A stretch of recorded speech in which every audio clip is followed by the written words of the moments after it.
के पहला प्रश्न है आपका, निम्नलिखित में से किसने 1928 में मौलिक अधिकारों के बारे में कहा था। यहाँ स्पष्ट है कि हमारा पहला मामला हमारे मौलिक अधिकारों के बारे में होना चाहिए जिनकी गारंटी इस तरह से हो जो किसी भी परिस्थिति में उनकी वापसी की अनुमति ना दी जा सके। तो अगर हम इसकी बात करें तो 1928 में आपको पता है कि नेहरू समिति आई थी।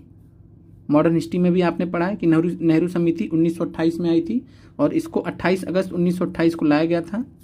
और इसकी पृष्ठभूमि क्या थी, तो पृष्ठभूमि पहले समझते हैं। इससे पहले साइमन कमीशन आया था और साइमन कमीशन से पहले 1925 में लॉर्ड बिरकनहेड थे। 1925 में लॉर्ड बिरकनहेड थे। लॉर्ड बिरकनहेड ने जो है चुनौती दी थी भारतीयों को। लॉर्ड बिरकनहेड उस समय भारत राज्य सचिव थे। इन्होंने भारतीयों को चुनौती दी थी कि आप लोग सामान्य सहमति से, यानी सभी वर्ग के जो लोग हैं, सभी वर्ग के नेता हैं भारत के, अगर सामान्य सहमति से एक संविधान बना सके तो संविधान बनाने की चुनौती दी गई थी। और उसी संविधान के मसौदे को पूरा करने के लिए नेहरू रिपोर्ट गठित की गई थी कांग्रेस द्वारा और सभी दलों द्वारा। और जो नेहरू रिपोर्ट थी 1928 में इसका मसौदा तैयार करके इसका जवाब दिया। और इसका रिपोर्ट कब तैयार हुआ था, तो 28 अगस्त 1928। और संविधान का मसौदा तैयार करने के लिए जो समिति का गठन हुआ था उसको नेहरू समिति कहते हैं। और इस समिति का बात करें तो मोतीलाल नेहरू जी अध्यक्ष थे। मोतीलाल नेहरू अध्यक्ष थे। और अगर आपसे पूछे कि इसके जो है सचिव कौन थे, तो सचिव इन्हीं के ही पुत्र जवाहरलाल नेहरू जी थे। जवाहरलाल नेहरू जी थे। और अन्य महत्वपूर्ण सदस्यों में आपको ध्यान रखना है सर अली इमाम का नाम, सर अली इमाम, तेज बहादुर सप्रू और सुभाष चंद्र बोस। सुभाष चंद्र बोस, ये 5 नाम आपको ध्यान रखने नेहरू रिपोर्ट से संबंधित थे। और इन्होंने जो है जो महत्वपूर्ण सुझाव दिए थे वो क्या क्या थे, तो सार्वभौमिक वयस्क मताधिकार, सार्वभौमिक वयस्क मताधिकार। और इससे रिलेटेड तैयारी में भी एक प्रश्न आपने देखा होगा, हमने इसको कराया भी है, सार्वभौमिक वयस्क मताधिकार। और वह प्रश्न आपका जो है पहले पूछा गया है पीआरटी में ही, ऐसे रिलेटेड ही प्रश्न था लगभग। फिर है मुस्लिमों के लिए आरक्षण की बात की गई, पृथक निर्वाचन को हटाने की बात की गई और साथ में कुछ मौलिक अधिकार जोड़े गए। तो ध्यान रखिएगा ये 3 महत्वपूर्ण चीज़ें हैं। सार्वभौमिक वयस्क मताधिकार का सुझाव दिया था, मुस्लिम आरक्षण की बात की गई थी और पृथक निर्वाचन को खत्म करने की बात कही गई और साथ में मौलिक अधिकार जोड़े गए थे इसके द्वारा। तो इसलिए जो है ये महत्वपूर्ण है और इसी के द्वारा जो है बताया गया कि मौलिक अधिकार ऐसे गारंटी होनी चाहिए जो जिनको किसी भी परिस्थिति में वापस ना किया जा सके, यानी जिसको कभी भी किसी परिस्थिति में छीना ना जा सके। दूसरे प्रश्न पे आते हैं, गोलकनाथ केस में द्वारा प्रेरित भारत के संविधान में कौन सा संशोधन किया गया था। तो गोलकनाथ केस, कुछ महत्वपूर्ण केस हुए हैं भारत के इतिहास में, संविधान के इतिहास में। और गोलकनाथ केस 1967 में सुप्रीम कोर्ट ने एक फैसला सुनाया था। सुप्रीम कोर्ट का फैसला था कि संसद संविधान के किसी भी मूल अधिकार को, संविधान के किसी भी मूल अधिकार को कटौती नहीं कर सकती, मूलभूत अधिकार को कटौती नहीं कर सकती, मूलभूत अधिकार से छेड़छाड़ नहीं कर सकती। और इसी के जवाब में 24वां संविधान संशोधन अधिनियम संसद के द्वारा लाया गया। और इस प्रकार जो है 24वें संविधान संशोधन 1971 में आया ये। और इसके जरिए जो है संसद ने क्या पारित किया, तो संसद ने पारित किया कि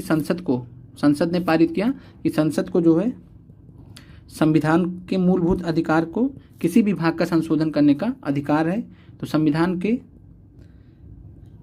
मूल अधिकार के किसी भी भाग का, संविधान के मूल अधिकार के किसी भी भाग का जो है अब संशोधन करने का अधिकार है। जस्ट उल्टा गोलकनाथ केस में सुप्रीम कोर्ट ने कहा कि आप मूलभूत अधिकार में परिवर्तन नहीं कर सकते। तो 24वें संविधान संशोधन अधिनियम 1971 से संसद ने जो है अपने को शक्ति दे दी कि हम संविधान के मूलभूत अधिकारों में चुनौती कर सकते हैं, मतलब परिवर्तन कर सकते हैं। और इसको फाइनली विराम लगा, जो ये एक युद्ध चल रहा था न्यायपालिका और विधायिका के बीच में, ये चला था केशवानंद भारती केस में। केशवानंद भारती केस में यहाँ पे विराम लगा। केशवानंद भारती केस 1973 में सुप्रीम कोर्ट ने फैसला दिया कि जो है मूल ढांचे का सिद्धांत दिया, डॉक्ट्रिन ऑफ बेसिक स्ट्रक्चर, मूल ढांचे का सिद्धांत। और उसमें यह बताया गया कि संविधान के कुछ महत्वपूर्ण भाग हैं जैसे कि मूलभूत अधिकार हैं, तो इनको जो है संसद परिवर्तित नहीं कर सकती है इतनी आसानी से। आगे बढ़ते हैं। फिर है प्रश्न अगला, भारत के किसी राज्य में धन विधेयक पेश किया जा सकता है। तो धन विधेयक की बात करें तो केंद्र स्तर पे आपको पता होगा अनुच्छेद 110 में धन विधेयक के बारे में बताया गया है। और आपको पता है कि केवल लोकसभा में प्रस्तुत किया जा सकता है। तो अगर इसी प्रकार राज्य में है तो राज्य में विधानसभा होती है, तो विधान परिषद में नहीं हो सकता, तो केवल विधानसभा में राज्य में धन विधेयक प्रस्तुत किया जा सकता है। और इससे रिलेटेड जो आर्टिकल है 198 भी है और 199 भी है। 199 अनुच्छेद में जो है परिभाषा दी गई है मनी बिल की, तो ध्यान रखिएगा धन विधेयक की। आगे बढ़ते हैं। अगला प्रश्न है, भारत में उच्च न्यायालयों के क्षेत्राधिकार को बढ़ाने या प्रतिबंधित करने की शक्ति किसके पास सुरक्षित है? तो भारत में उच्च न्यायालयों के क्षेत्राधिकार को बढ़ाने या प्रतिबंधित करने की जो शक्ति है वो दिए गए विकल्पों में से नहीं है, क्योंकि ये संसद के पास होती है, भारत के संसद के पास, इंडियन पार्लियामेंट के पास ये शक्ति है। तो ध्यान रखिएगा इस प्रश्न का आंसर इंडियन पार्लियामेंट, यानी कि भारत की जो संसद है वो उच्च न्यायालय के क्षेत्राधिकार को बढ़ा सकती है, घटा सकती है। आगे बढ़ते हैं। भारत के संविधान में कितनी अनुसूचियां हैं? तो ये आपको मालूम है 12 अनुसूची है। और जब भारत का संविधान बना था 1950 में, 26 जनवरी 1950 में, तब कितनी अनुसूची थी? तो 8 थी। नौवां बना है।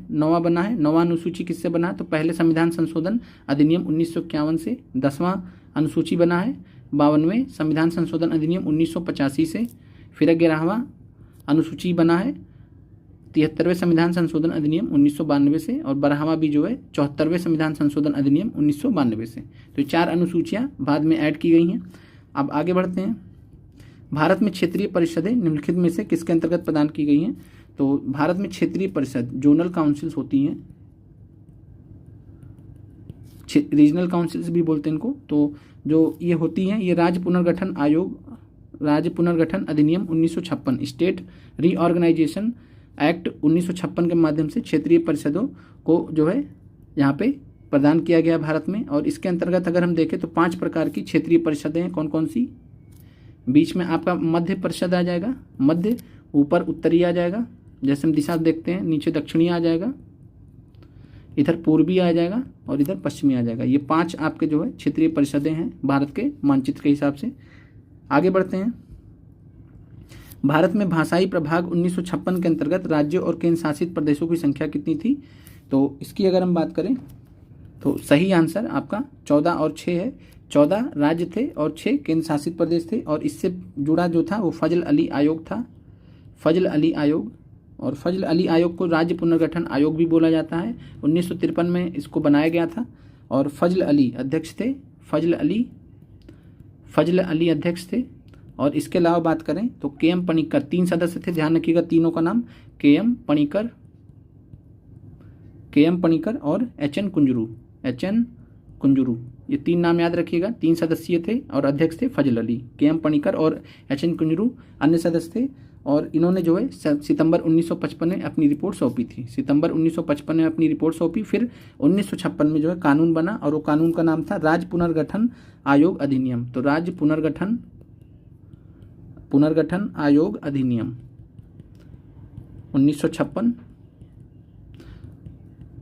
और 7वां संविधान संशोधन अधिनियम भी था 1956। तो 7वां संविधान संशोधन अधिनियम आए, चाहे राज्य पुनर्गठन आयोग अधिनियम आए 1956। इसके माध्यम से जो है भारत को 14 राज्यों और 6 केंद्र शासित प्रदेशों में बांट दिया गया भाषाई आधार पर। आगे बढ़ते हैं। प्रश्न है, भारत में नए राज्यों के निर्माण के लिए संविधान में संशोधन की आवश्यकता होगी।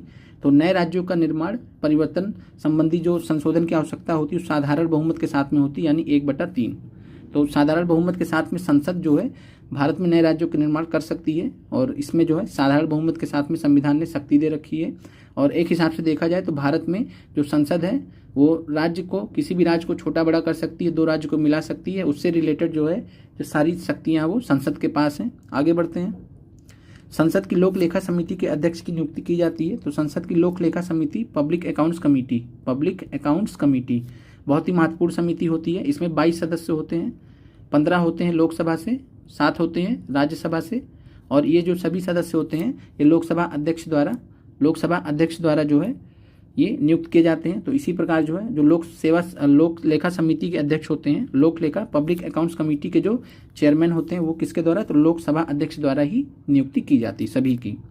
22 के 22 सदस्यों की तो अध्यक्ष मिला के भी लोकसभा अध्यक्ष द्वारा ही चुने जाते हैं। और ये जो है 15 होते हैं लोकसभा से और 7 होते हैं राज्यसभा से।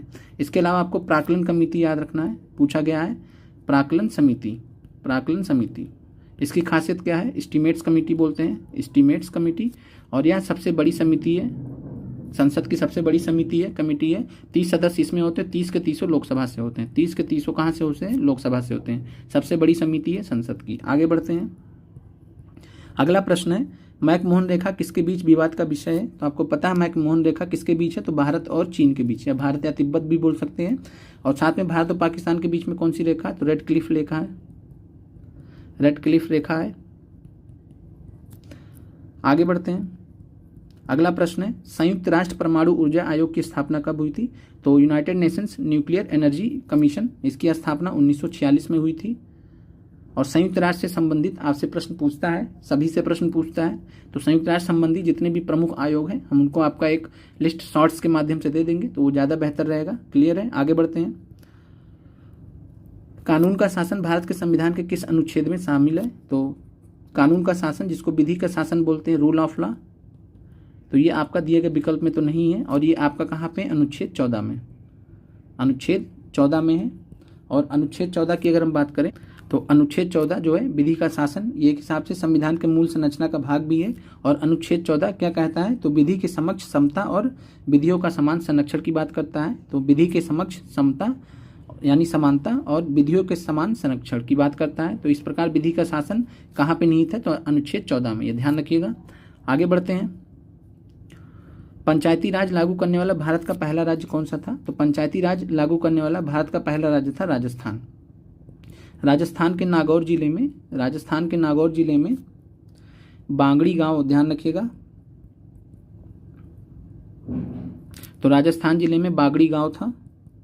और प्रधानमंत्री जवाहरलाल नेहरू ने जो है 2 अक्टूबर 1959 को जो उद्घाटन किया था पंचायती राज व्यवस्था का, कहाँ पे? तो नागौर जिला था राजस्थान का, बागड़ी गांव में। तो बागड़ी गांव में, नागौर जिले के बागड़ी गांव में 2 अक्टूबर, गांधी जयंती के दिन 2 अक्टूबर 1959 को राजस्थान में लागू किया गया और उद्घाटन किया था प्रधानमंत्री जवाहरलाल नेहरू जी ने। और इसके अलावा दूसरे नंबर पर राजस्थान था। तो पहले नंबर पर राजस्थान में लागू किया, दूसरे नंबर पर आंध्र प्रदेश में पंचायती राज व्यवस्था लागू किया गया।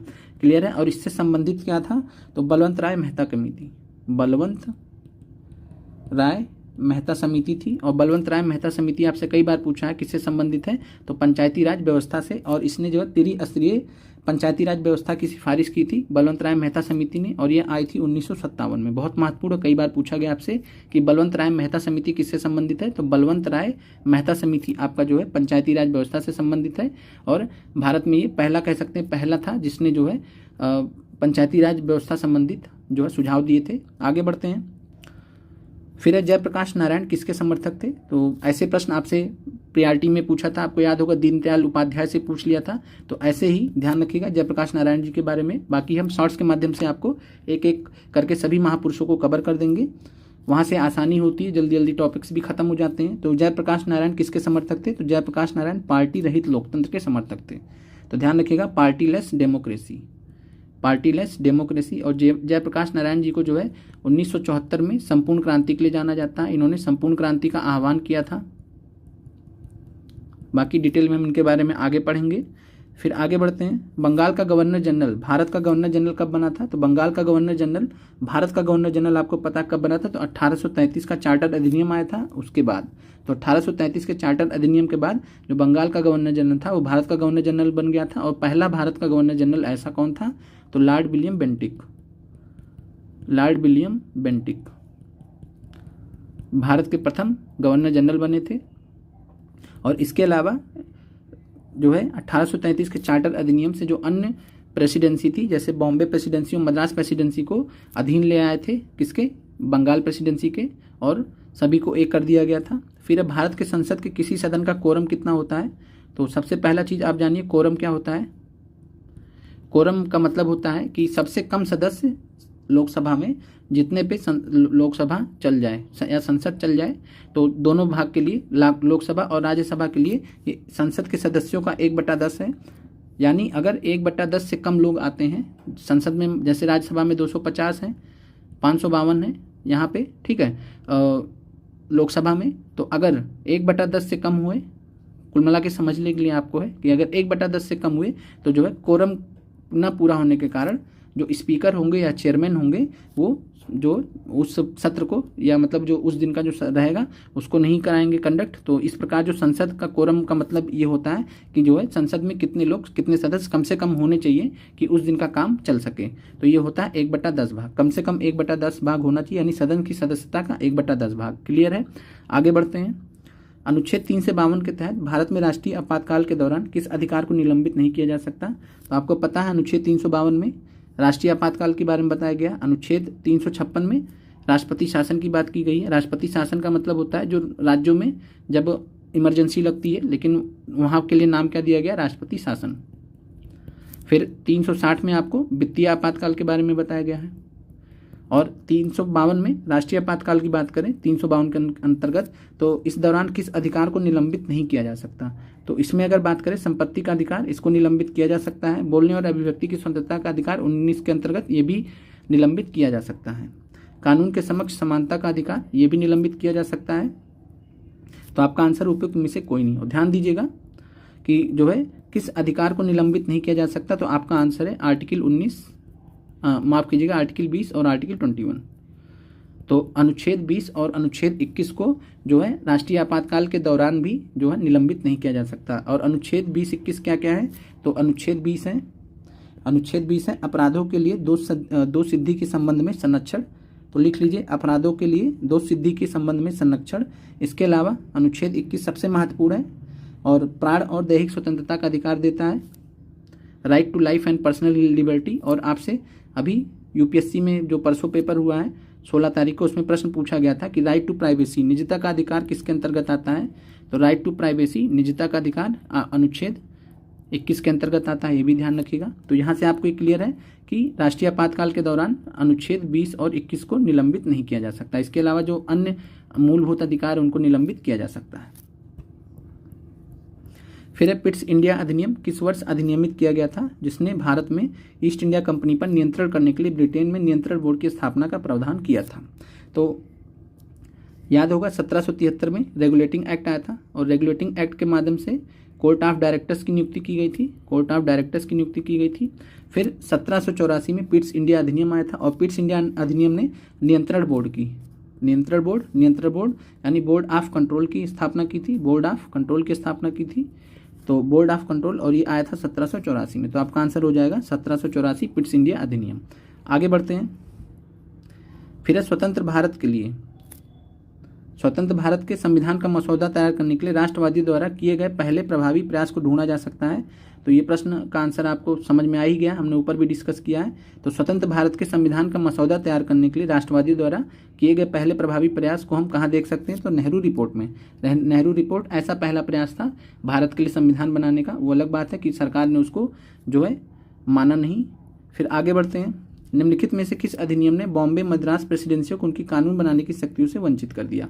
तो अभी हमने देखा था कि 1833 का जो अधिनियम था उससे जो बंगाल का गवर्नर जनरल था वो भारत का गवर्नर जनरल हो गया पूरे भारत का, और मद्रास और जो बम्बई प्रेसिडेंसी थी उनकी शक्तियों को वंचित कर दिया गया था और जो भारत के गवर्नर जनरल थे उनके अधीन ले आया गया बम्बई और मद्रास प्रेसिडेंसी की शक्तियों को कानून बनाने संबंधी।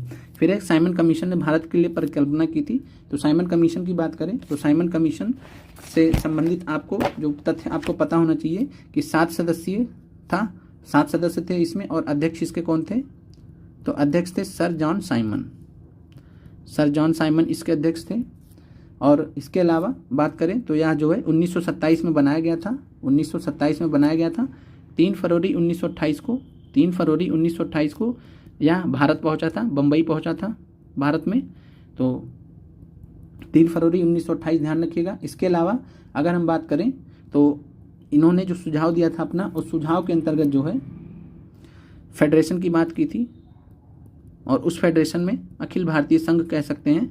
तो उस फेडरेशन में अगर बात करें तो फेडरेशन में जो ब्रिटिश भारत के प्रांत थे उनको होना था, ब्रिटिश भारत के प्रांत और देसी रियासतों से मिलकर प्रिंसली स्टेट से मिलकर फेडरेशन बनना था। तो फेडरेशन की परिकल्पना की थी किसने? साइमन कमीशन ने। आगे बढ़ते हैं।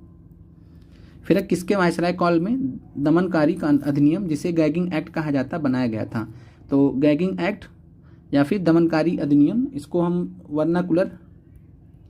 वर्नाकुलर प्रेस एक्ट के नाम से भी जानते हैं। Vernacular press act 1878। और आपको पता है कि 1878 के समय जो है गवर्नर जनरल कौन थे? तो उस समय गवर्नर जनरल थे लॉर्ड लिटन। लॉर्ड लिटन 1876 से 1880 के मध्य थे। फिर 1880 से 84 थे लॉर्ड रिपन। लॉर्ड कर्जन आपको पता 1899 से 1905। तो ये आपको ध्यान रखना। वर्नाकुलर प्रेस एक्ट 1878 में आया था, जिसको गैगिंग एक्ट कहा जाता है। लॉर्ड लिटन ने इसको लागू किया था और इसके तहत जो भारतीय समाचार पत्र थे उनको जो है काफ़ी ज़्यादा पाबंदियां उन पर लगा दी गई थी। अब आगे बढ़ते हैं। प्रश्न है आपका कि निम्न में से 1920 में स्थापित अखिल भारतीय ट्रेड यूनियन कांग्रेस के पहले अध्यक्ष कौन थे? तो ये सब प्रश्न आपने पहले भी देखे होंगे मॉडर्न हिस्ट्री में, यहाँ पे पॉलिटी में पूछा गया है। तो अखिल भारतीय ट्रेड यूनियन कांग्रेस के पहले अध्यक्ष थे लाला लाजपत राय जी। और अखिल भारतीय ट्रेड यूनियन कांग्रेस की स्थापना कब हुई थी? तो 31 अक्टूबर 1920। 31 अक्टूबर 1920 को हुई थी और इसकी स्थापना की थी NM जोशी ने। तो याद रखिएगा नाम NM जोशी ने की थी। अध्यक्ष थे लाला लाजपत राय जी। और अगर आपसे पूछे कि महासचिव कौन थे पहले अधिवेशन के 1920 में, तो पहले अधिवेशन के कांग्रेस के जो है इस अधिवेशन के पहले अध्यक्ष लाला लाजपत राय जी और महासचिव थे दीवान चमनलाल। दीवान चमनलाल। आगे बढ़ते हैं। संसदीय सर्वोच्चता निम्नलिखित में से किसकी राजनीतिक व्यवस्था का एक निश्चित व्यवस्था है? तो संसदीय सर्वोच्चता की बात करते हैं तो संसदीय सर्वोच्चता का मतलब होता है कि संसद जो कानून बनाएगी वो सर्वमान्य होगा, वो संविधान से भी ज़्यादा मान्य होगा। तो संसदीय सर्वोच्चता का कॉन्सेप्ट है यूनाइटेड किंगडम में, इंग्लैंड में है। और यही फ़र्क जो है भारत और जो है इंग्लैंड के या यूके के संविधान व्यवस्था में है। भारत में क्या है? संवैधानिक सर्वोच्चता है। समझ लीजिए, संवैधानिक सर्वोच्चता। संवैधानिक सर्वोच्चता का क्या मतलब होता है कि जो भारत का संविधान है, इंडियन कॉन्स्टिट्यूशन इज सुप्रीम, जो भारत का संविधान वो सबसे सर्वोच्च है। संसद चाह के भी जो है जो संविधान की अवहेलना नहीं कर सकता। संविधान के मूलभूत जो मूल ढांचे का सिद्धांत जो है बताया गया है, मूल ढांचे के अनुरूप चलना पड़ेगा। इसके अलावा संविधान ने तमाम प्रकार की जो है रिस्ट्रिक्शंस लगाई हैं, लिमिटेशंस रखी हैं संसद पे। तो संसद को उन दायरों में रहकर ही काम करना पड़ेगा और यही होती है संवैधानिक सर्वोच्चता जो भारत में है। और संसदीय सर्वोच्चता कहाँ पे? यूनाइटेड किंगडम में। और यही बहुत बड़ा फर्क है जो राजनीतिक व्यवस्था है भारत की और यूके की, यूनाइटेड किंगडम की। अगले प्रश्न पे आते हैं। महात्मा गांधी के अनुसार निम्नलिखित में से कौन सा सत्याग्रह का एक आवश्यक सिद्धांत है? तो सत्याग्रह के बारे में आप जानते हैं, सत्य और अहिंसा की बात करते हैं। पीड़ा सहने की अनंत क्षमता भी बोलते हैं गांधी जी, होना चाहिए। तो आपका आंसर है उपयुक्त में से एक से अधिक। आगे बढ़ते हैं। 73वें संविधान संशोधन का निम्नलिखित में से कौन सा प्रावधान स्वैच्छिक प्रावधान है? तो बात करें तो यहाँ पे स्वैच्छिक का मतलब क्या होता है? जिसको जो है लागू करना हो तो करें, ना लागू करना हो तो ना करें। बाध्यकारी नहीं है, बाध्यकारी नहीं है। तो इसका मतलब है स्वैच्छिक नहीं है। लेकिन अगर हम बात करें तो त्रिस्तरीय पंचायती राज संस्थाएं मैंडेटरी ये होना चाहिए। महिलाओं के लिए 1/3 आरक्षण ये होना चाहिए। ये सब प्रावधान जो है ये होना चाहिए। तो स्वैच्छिक कौन सा है? तो स्वैच्छिक है पिछड़े वर्ग के लिए आरक्षण। तो पिछड़े वर्ग के लिए आरक्षण जैसी भी व्यवस्था देना चाहे तो दें और ना देना चाहे तो नहीं दे, जैसी भी वहाँ पर जरूरत हो तो जगह के हिसाब से। तो पिछड़े वर्ग का जो आरक्षण है वो स्वैच्छिक प्रावधान है। ठीक है, तो स्वैच्छिक को दिया भी जा सकता है, नहीं भी दिया जा सकता है। और जो ये आपके त्रिस्तरीय पंचायती राज संस्थाएं, महिलाओं के लिए 1/3 आरक्षण, 33% आरक्षण, ये मैंडेटरी है, ये देना ही पड़ेगा 73वें संविधान संशोधन अधिनियम से। और 73वां संविधान संशोधन अधिनियम ये पारित हुआ था 1992 में और इसको लागू किया गया था 24 अप्रैल 1993 में। और 24 अप्रैल को इसीलिए हम पंचायती राज दिवस मनाते हैं। पंचायती राज दिवस हम कब मनाते हैं? तो पंचायती राज दिवस मनाते हैं 24 अप्रैल को। और आपको यहाँ पे एक बहुत महत्वपूर्ण तथ्य ध्यान रखना। तथ्य यह है, आपसे परीक्षा में कई बार पूछा गया है कि 73वां संविधान संशोधन अधिनियम 1992 जो था, या 74वां संविधान संशोधन भी था। तो 73वां संविधान संशोधन अधिनियम 1992 यह किस समिति की अनुशंसा पे जो है सरकार ने इसको लाया था? तो ध्यान रखिएगा, एल एम सिंघवी समिति। एल एम सिंघवी समिति ने जो है पंचायती राज संस्थाओं को संवैधानिक दर्जा दिए जाने की सिफारिश की थी। फिर से सुनिएगा, संवैधानिक संस्थाओं को, पंचायती राज व्यवस्थाओं को संवैधानिक दर्जा। तो पंचायती राज इंस्टीट्यूशन, पंचायती राज संस्थाओं को संवैधानिक दर्जा, कॉन्स्टिट्यूशनल स्टेटस, संवैधानिक दर्जा दिए जाने की सिफारिश की थी। और इसी सिफारिश को मानते हुए सरकार ने 73वां संविधान संशोधन अधिनियम लाए थे 1992 में। तो एल एम सिंघवी समिति याद रखिएगा। इसके अलावा हमने बात किया था 1957 में जो आई थी समिति, उसका नाम था बलवंत राय मेहता समिति, बलवंत राय मेहता समिति। और इसके अलावा 1977 में एक समिति आई थी, आप कमेंट करके उसका नाम बताइए कि उस समिति का क्या नाम था।